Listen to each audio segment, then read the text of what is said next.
¿Qué tal? Buenas tardes, ¿cómo les va? Acá estamos a las 10 de la noche en Argentina, las 7 de la tarde en México y en toda América entre medio, digamos. Eh, bueno, un nuevo encuentro que semanalmente, bueno, en estos espacios venimos trabajando todo lo que son las películas que hemos podido ver allí en la Cineteca de la Ciudad de México y hoy tenemos creo que la última película. ¿Qué es lo que nos va a permitir pensar esta película? Bueno, el hecho de que yo sé que esto que voy a decir es bastante novedoso y de pronto puede significar así como bastante conmocionante, pero es lo que el doctor Néstor Brownstein viene trabajando desde hace unos años esta parte y justamente desde la postura lacaniana, que ya no nos hablaría más de lo que son estructuras fijas, o sea que en el psicoanálisis fundamentalmente freudo-lacaniano tenía que, se las dividía en neurosis, psicosis y perversión, de acuerdo a las diferentes operaciones en cómo se armaba un determinado aparato psíquico, o sea, la subjetividad de alguien, cómo alguien se armaba dentro de ese discurso y como que esas, si bien había variantes, gamas y demás, pero si había una operación fundante, no se cambiaba a la siguiente y viceversa, digamos, ¿no? A otra, por así decir. Bueno, en estos últimos años, el doctor Néstor Brownstein rastreando, ¿no? En toda la producción de Lacan de los últimos años, bueno, nos explica y todo esto lo pueden encontrar en la página del doctor Brownstein, que es nestorbrownstein.com, donde él explica todo esto desde dónde lo sustenta teóricamente. Pero bueno, vayamos directamente a la película y como ustedes saben, nosotros tratamos que en este espacio hacerlo lo más llano posible, en el sentido de que cualquiera que conecte que pueda ver estos videos los pueda entender. Por supuesto, sin perder para nada el rigor científico, que es eso de lo que siempre estamos apuntando. Eh, bueno, reitero esto de que nos pueden hacer llegar sus comentarios, sus ideas, sus preguntas a este espacio que hasta ahora ha sido de películas que nos sirven como para poder pensar estas realidades, estas diferentes realidades que nos atraviesan, pero también vamos a ir incorporando diferentes actividades, tal vez puede ser desde la literatura o desde la realidad misma, vamos a ver cómo lo vamos a ir encarando. Bueno, en este caso vamos a trabajar la película que se ha traducido como Corazón Silencioso. ¿Sí? Esa es la traducción que se le ha dado. Yo pronuncio bastante mal. El director es de Dinamarca, o sea, está en danés, y es algo así como Stille Hurt o algo por el estilo, ¿no? Entonces, en el rastreo y en la traducción de estas palabras, encuentro, bueno, hurt, corazón, no hay duda de eso, pero la palabra Stille, no sé, insisto, no sé si la estoy pronunciando bien, probablemente no, no es solamente, no es silencioso, es en silencio. Ahí ya tenemos una gran diferencia, porque una cosa es que alguien sea silencioso, o sea, que no hace ruido, anda en silencio. Otra cosa es en silencio, quiere decir que ha producido algún tipo de sonido, está en silencio y probablemente pueda volver a producirse sonidos. También lo podemos pensar como silenciado, o sea, silenciado Cuando yo hablo, digo que alguien está en silencio, es porque hay un sujeto o una escena, o sea, hay un actor, ¿sí? Es un actor que está produciendo silencio, es decir, falta de sonido. Pero si yo hablo de silenciado, significa que hubo un agente que ejerció su acción sobre, en este caso, el corazón, sobre mí, sobre algo, y produjo el silencio. Eso es, todos estos aspectos nosotros tenemos que trabajarlo, porque justamente desde el psicoanálisis lo que nosotros hacemos es trabajar con el discurso, aquello que los pacientes vienen y nos dicen, ¿no? Porque ahí es donde se manifiesta el sujeto, justamente en lo que dice, ¿no? No en lo que dice, probablemente lo que dice voluntariamente, que piensa las palabras y demás, pero muchas veces se producen esos lapsus, que es ahí donde emerge, entre medio de esos significantes de las palabras, aparece la verdad del sujeto, la realidad, porque está allí como agazapado, escondido, porque no lo dejan salir a la superficie, no lo dejan salir las diferentes operaciones que se producen en el aparato psíquico, pero emerge ahí, no, entre medio de esos significantes. Eso con respecto a la palabra stile, creo, insisto, que se pronuncia así, pero resulta ser que muchas veces los adverbios devienen en verbos, ¿sí? Lo pasan casi todas las lenguas, al menos las occidentales. Y tenemos que existe un verbo que se llama stillen, o sea, se le agrega simplemente una N. Los verbos, por ejemplo, en alemán terminan en EN. ¿Y saben qué significa stillen? Amamantar. Bueno, yo cuando descubrí, haciendo todo este rastreo, realmente me llamó mucho la atención. ¿Por qué? Por el tema de la película. El tema de la película, y ahora voy a hacer, como de costumbre, un raconto, voy a contarles la película, porque a veces en los diferentes países no se consigue, o tal vez, bueno. Entonces voy a contarles la película. Tiene lugar insisto, en Dinamarca, en un paraje, en un lugar así muy, muy lindo. Imagínense que hace mucho frío por allá, entonces hay un lago, ¿no? Que hace muy frío, que por ahí se congela, se ve la puesta de sol, o sea, un lugar muy así, y una casa muy, muy bonita, una casa muy, muy bonita, así en medio del campo, que donde viven en el momento de la película un matrimonio, ya los dos jubilados, o sea que son mayores, no extremadamente, pero sí son mayores. Él fue médico, ¿sí? Y entonces este matrimonio decide invitar al resto de la familia para ese fin de semana. ¿Por qué?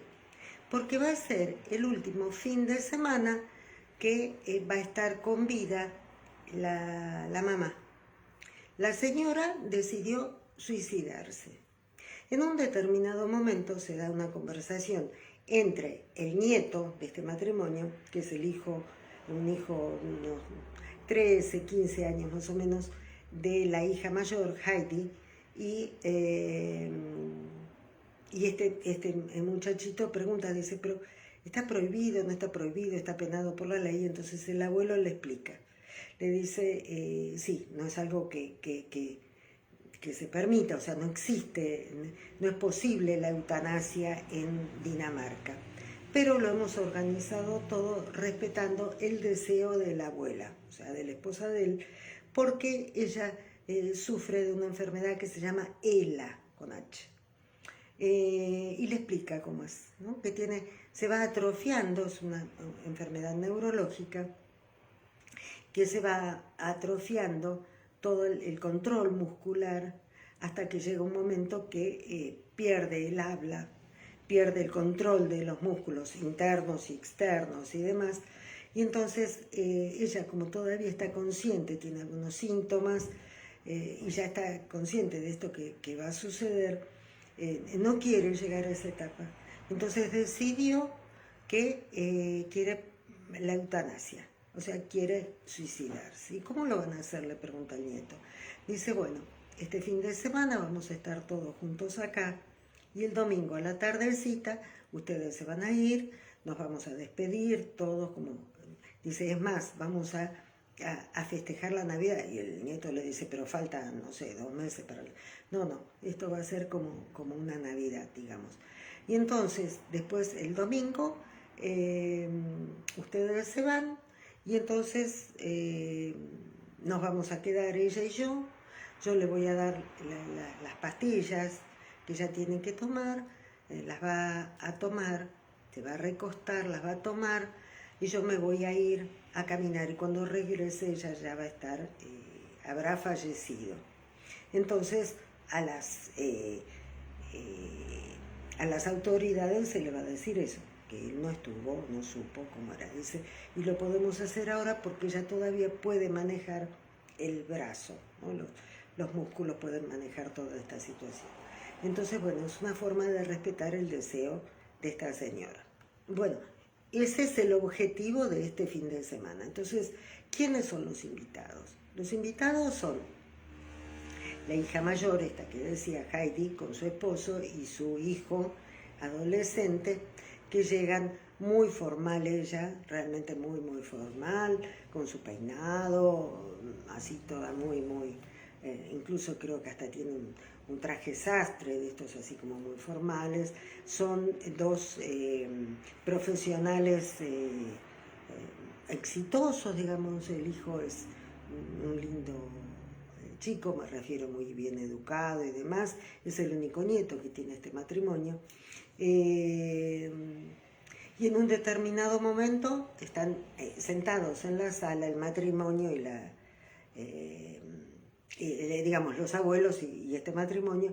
Dice, bueno, por una vez que Sane que llegue temprano, ¿no? Sane es la hija menor, la hermana menor, o sea que ya fueron 2 chicas, Heidi y Sane. Bueno, Sane llega con un novio que le entra duro y dale a la droga. Cuando no es el alcohol, es la marihuana, cuando no el hashish, y bueno. Y entonces tienen una pareja muy inestable, en el sentido de que están juntos, se pelean, se separan, viven juntos de vuelta y demás. Porque resulta ser que se sabe a lo largo de la historia que Sane ha tenido desde siempre problemas del orden de la salud mental. Incluso tuvo 2 internaciones y ahora nadie lo sabe, pero ella está tomando antidepresivos. Y ha tenido, insisto, ¿no? O sea, la recuperaban de las drogas, la recuperaban de esto, del otro, bueno. Y así, muchos altibajos, muchos altibajos. Y entonces llega con Dennis, su pareja, lindo, una linda pareja, digamos, pero ella así como siempre todo el tiempo muy triste. Y parece ser que se lleva re mal con su hermana Heidi, al punto que Heidi le dice, por favor, aunque sea una vez en tu vida, deja de hacer cosas para ser el centro del universo. Ahora es mamá la que nos está pidiendo esto. Nos está diciendo que es su último encuentro. Y entonces ahí es cuando ella le confiesa, dice, no, yo no quiero, yo la quiero tener conmigo más tiempo. Yo la necesito a mamá. Yo no he podido, no puedo hacer nada sin ella. Yo no quiero que ella se vaya, no quiero. Y es más, no lo voy a permitir. Pero ¿cómo no lo vas a permitir?, le dice Heidi. Ella hace meses que nos viene pidiendo esto y hace meses que estuvimos, ella dijo que si estábamos todos de acuerdo y todos dijimos que sí. Entonces no podés venir ahora con la historia de que no, yo quiero que ella esté más tiempo con nosotros.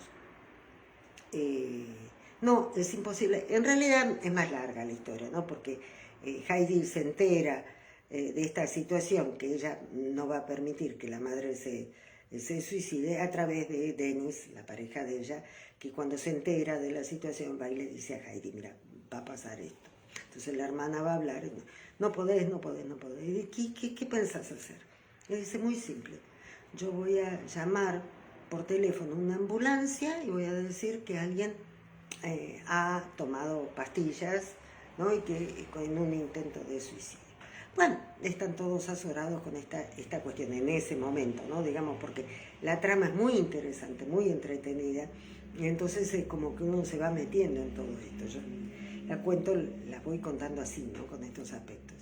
Bueno, el tema es que eso es lo que quiere hacer Sane, y Heidi que no, que es el último, es el deseo de mamá, y a la vez esta madre dice que ella está convencida que lo quiere llevar a cabo, lo quiere hacer. Hasta ese momento los únicos que saben esta cuestión son el novio de Sane y Heidi. Bueno, además de estos miembros de la familia, llega Lisbeth. Lisbeth es la amiga de la infancia de toda la vida de esta señora y que para ella es parte de la familia y quiere que esté presente. Entonces llega esta señora y participa, digamos, de todos estos.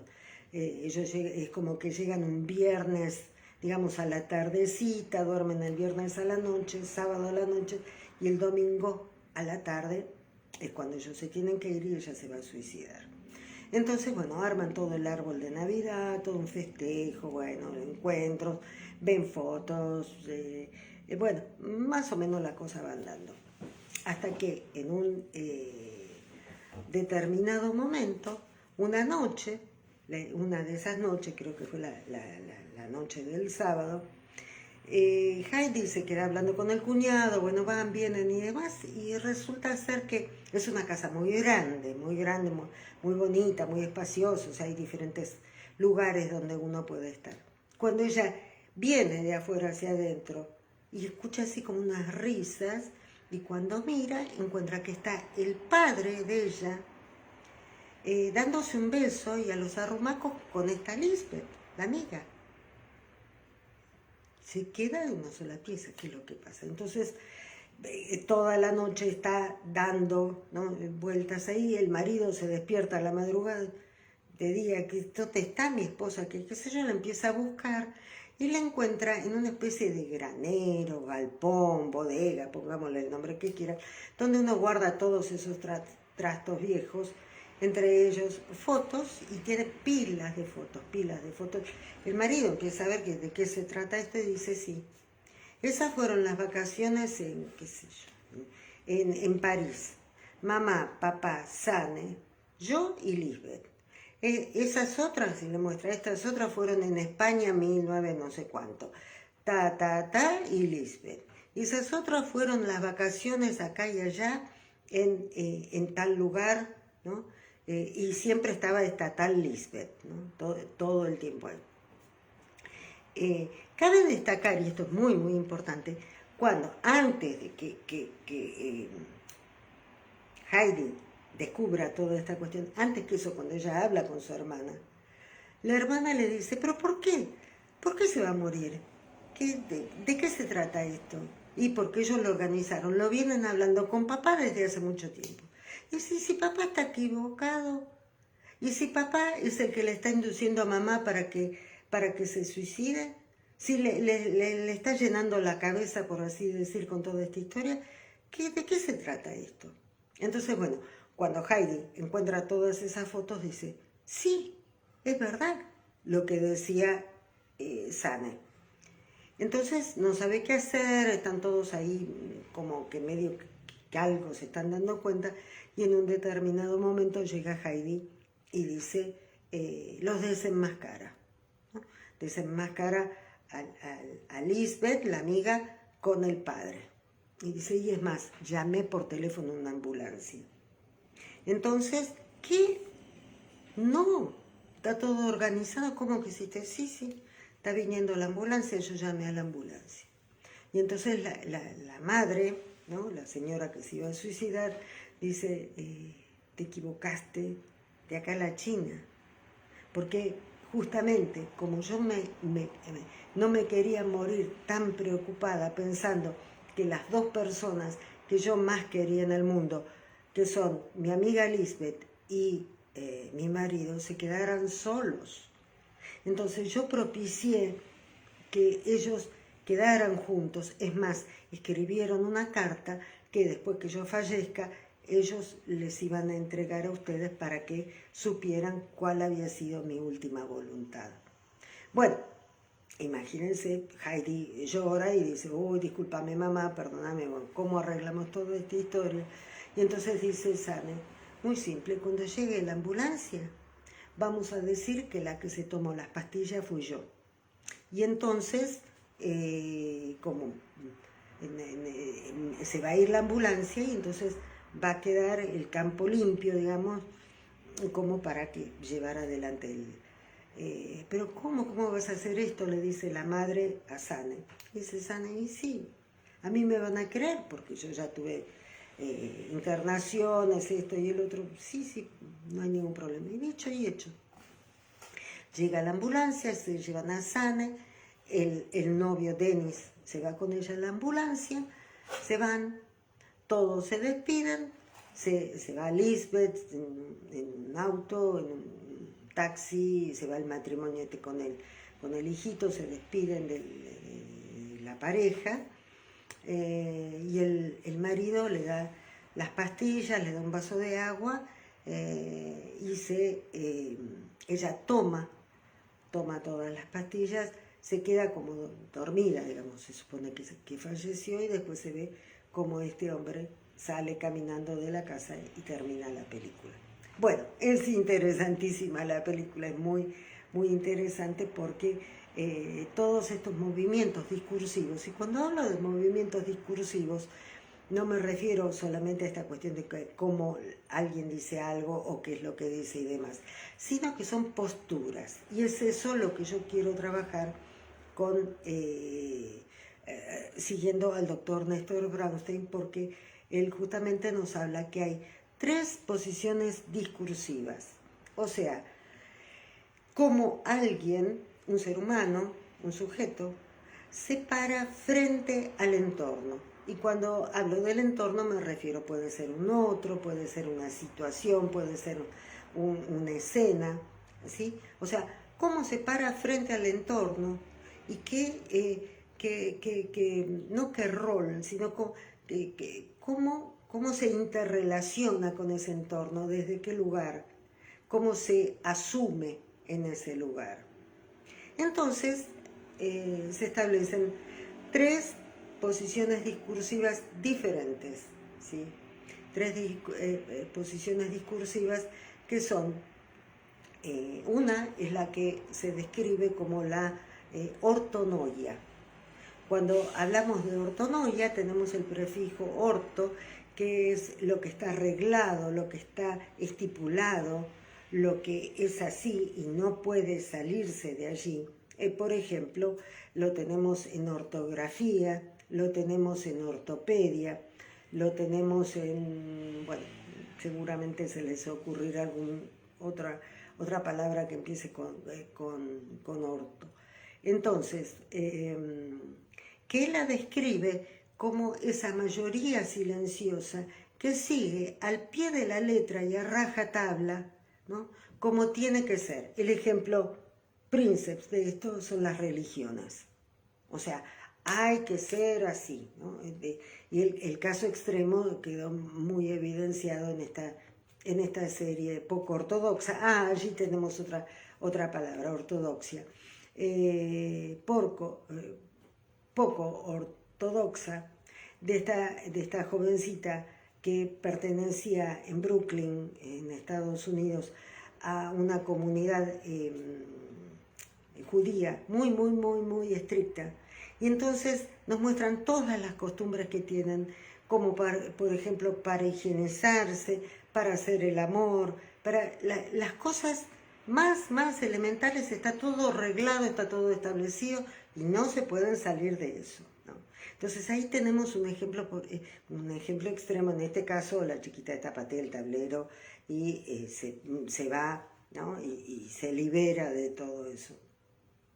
Entonces allí tenemos esta cuestión de la ortonoia, ¿sí?, cuando de lo que se trata es de ser un por así decir, un objeto, ¿no? Y que tiene que seguir las reglas estrictas de lo que está establecido.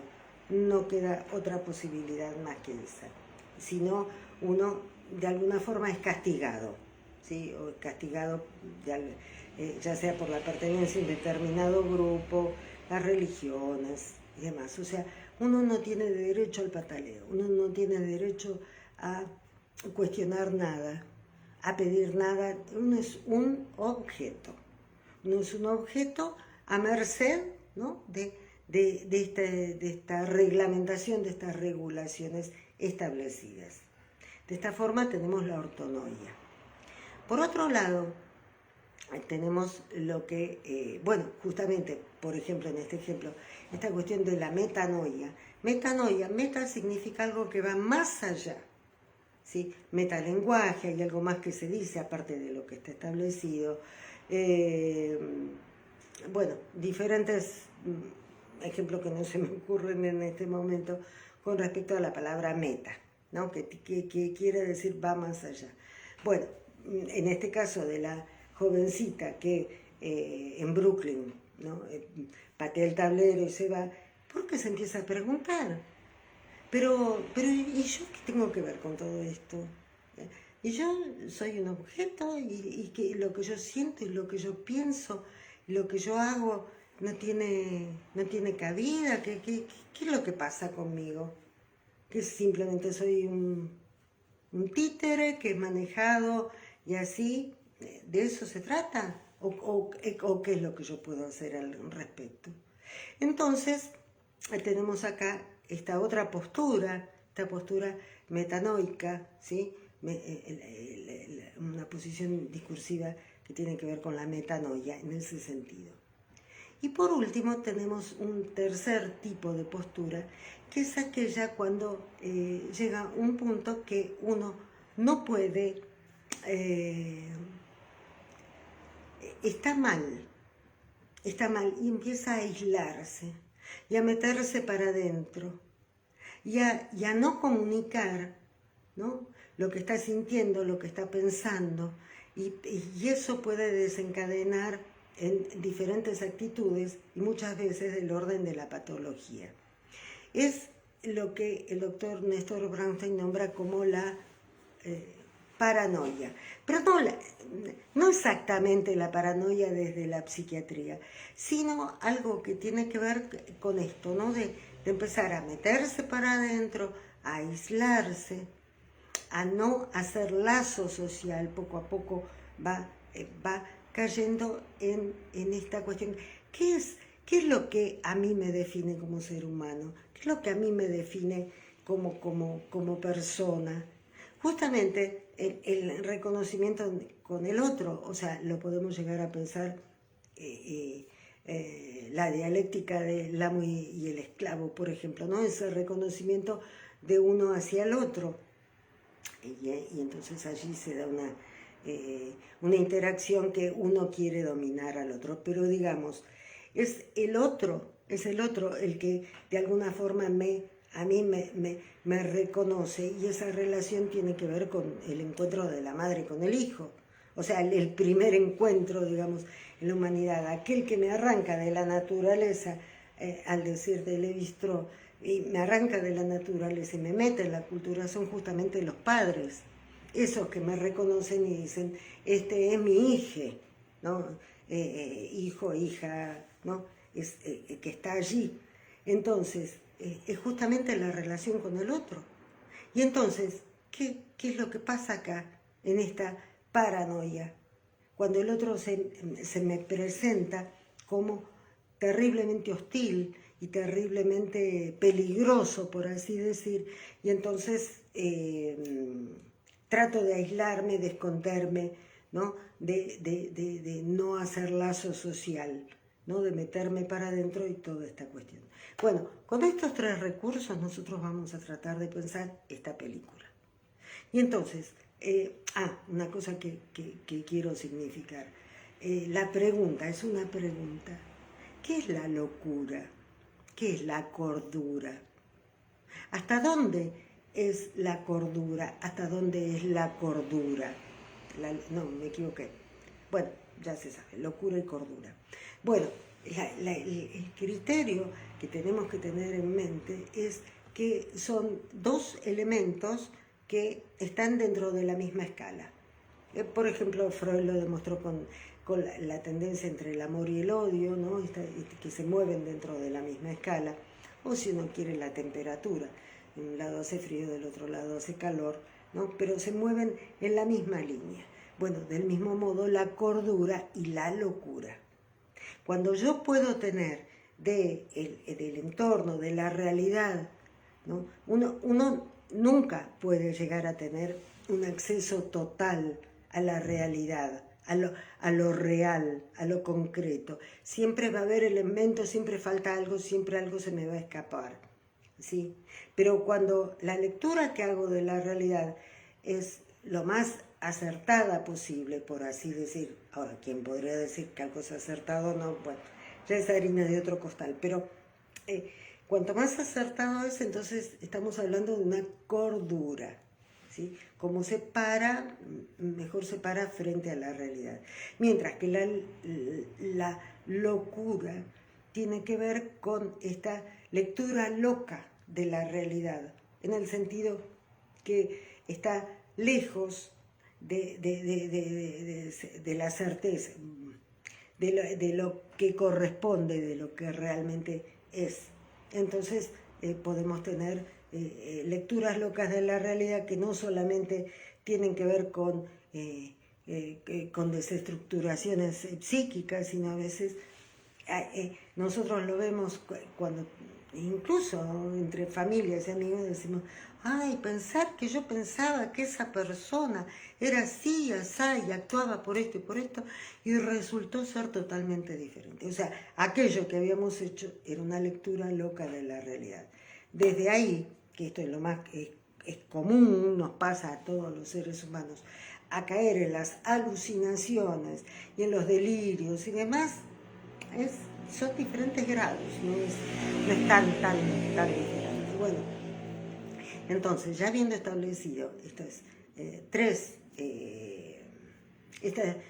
tres posturas discursivas, amén de el criterio de qué es la locura, qué es la cordura, ¿sí?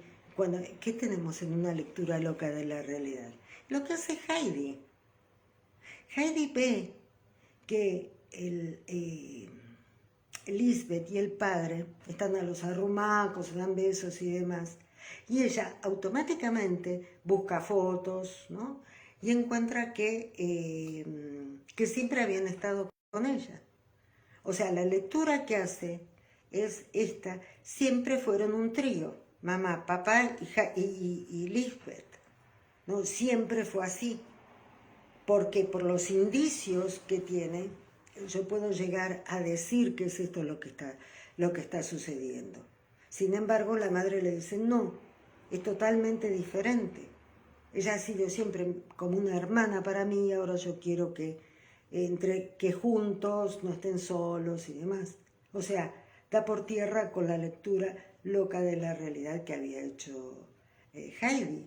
Entonces, de esta forma nosotros tenemos como el cambio discursivo, la posición subjetiva de Heidi, cuando ella es la primera, muy ortonoica ella, vestida toda así muy formal, no me acuerdo la profesión que tenía, pero era así como muy científica, digamos, con ese marido y no sé qué, y bueno, y esto tiene que ser así, asá.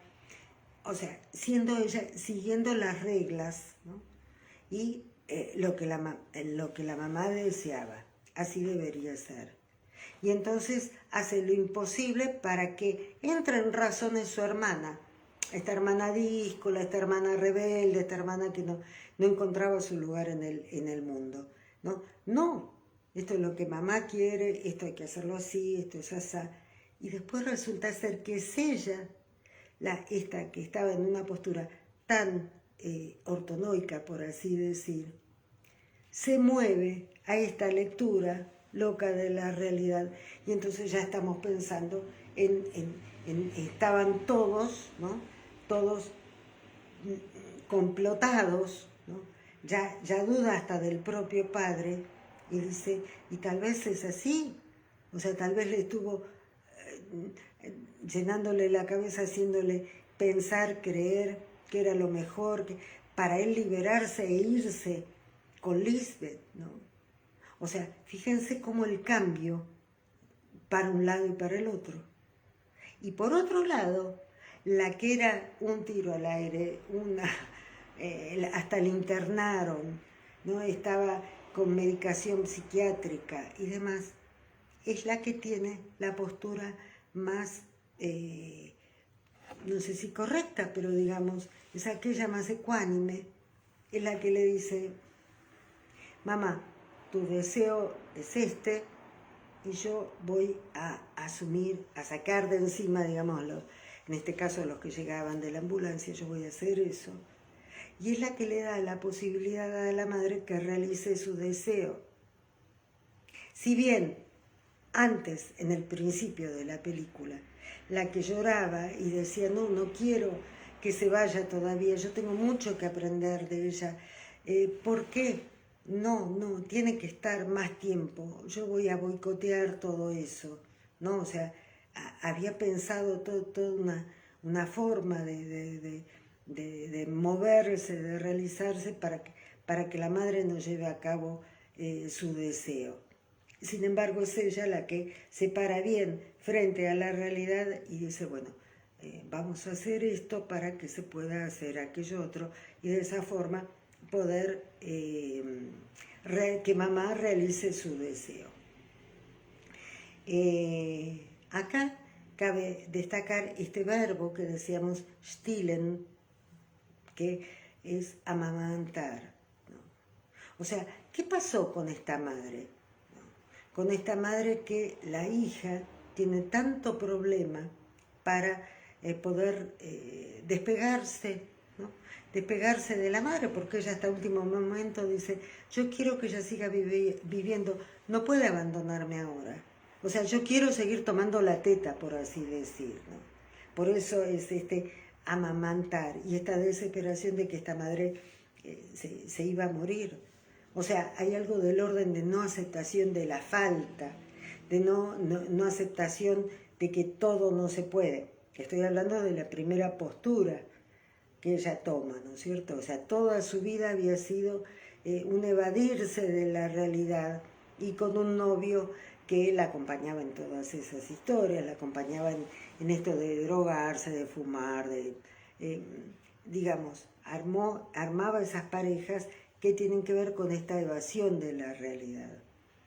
Sin embargo, cuando ella, ¿no? La madre, esa madre que se le debe haber presentado, o sea, la lectura que Sane hacía de la madre siempre era como que era una mujer omnipotente, una mujer que todo lo podía, que la acompañaba y que le ayudaba a sobrevivir y a seguir viviendo.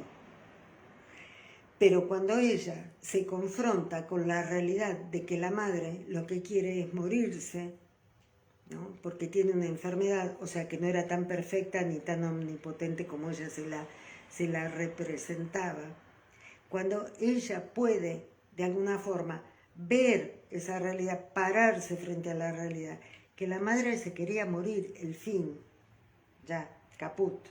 Bueno, entonces es eso el movimiento que el movimiento subjetivo, digamos, ¿no? Es lo que Lacan llamaría el acto psicoanalítico, que es esa situación en la que uno se para, cambia de lugar y nunca más vuelve a ese lugar.